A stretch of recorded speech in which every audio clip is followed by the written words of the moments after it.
राहणार हनुमाननगर भवानीपेठ सोलापूर. मी पोलीस सेवा मंडळात काम करतो. मी तळी परग्याला जात असताना मला इथं रूपाभवनी MSC ऑफिसच्या बाजूला नाल्याजवळ एकदम गर्दी दिसली. ती गर्दी बघताच आम्ही तिथं घटनास्थळी जात असताना तर तिथं आम्हाला खाली एक 2 दिवसाखालचं बाळ आम्हाला तिथं आढळून आलं. आल्या माझ्यासोबत जोडबोळी पोलीस स्टेशनचे मॅडम होते.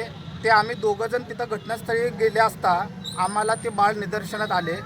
पुढील पोलिसांना आम्ही संपर्क साधून पोलिस सगळे बोलून घेतले.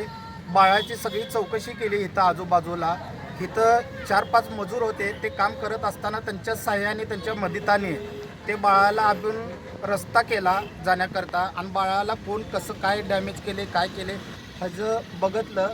आणि इथंच बाजूला नाल्याच्या बाजूला शिशु फुटेज आहे. ते शिशु फुटेज घेऊन पोलिस योग्य ती पुढील कारवाई करतात असे सांगून गेले. ओके.